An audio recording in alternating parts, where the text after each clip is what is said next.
Using a handsaw, you got to shove them straight. Yeah. I'm going to cut this out a little bit.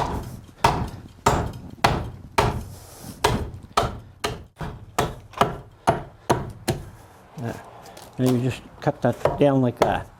Just make that round it there. You can do that.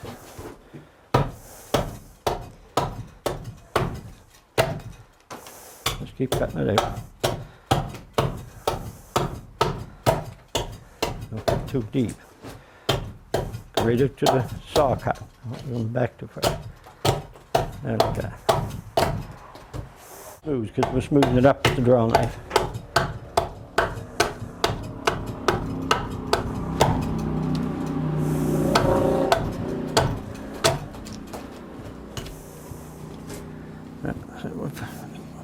I'll shape her up here a little for you.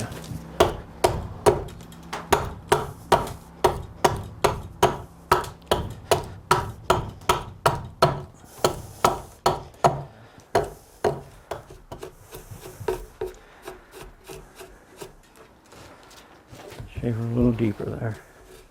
Hold on, you gotta pull on them. And then back again to the draw knife.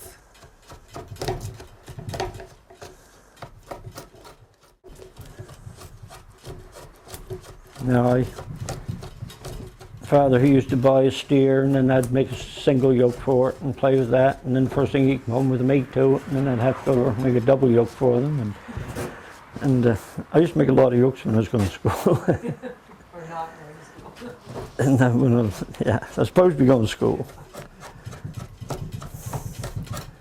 Yeah.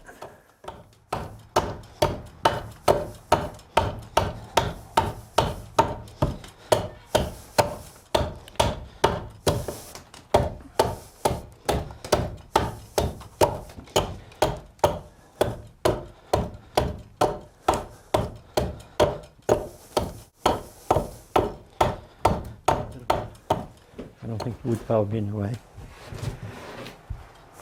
Don't go way down there. Start up on top. Just right up there. Don't tip your knife up so much. Hold it more like that. Hold it flat so when you're shaving, it just peels it off.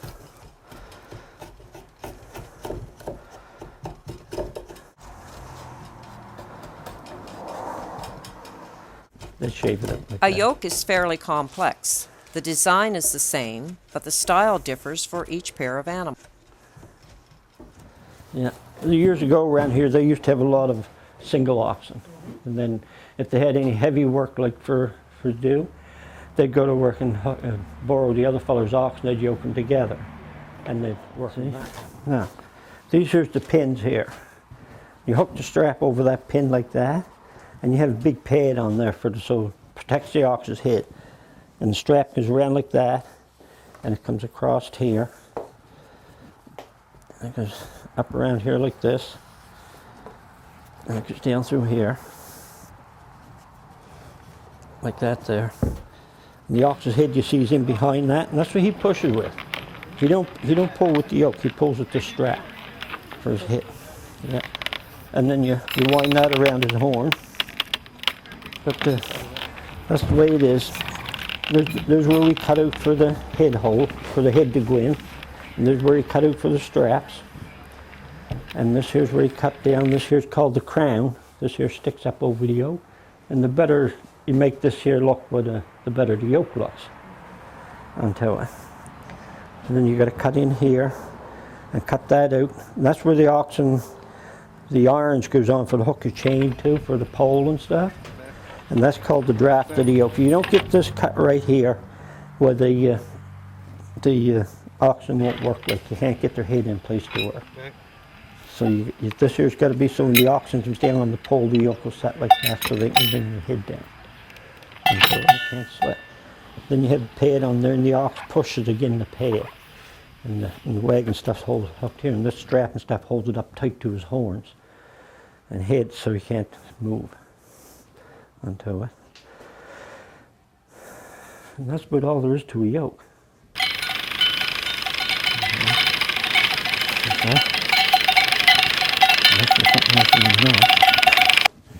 Well, if the old people keeps dropping out of them, and young people don't start taking them up, oxen's going to disappear again.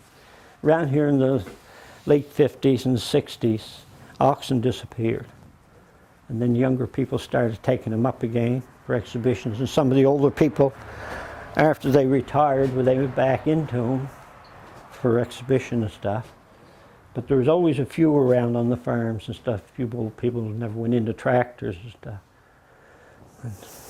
But most of the farms around here, most of them had oxen. Pretty near every farm around New Ross had a pair of oxen. But some of them had a horse or a pair of horses too, because some of them used to log more than others.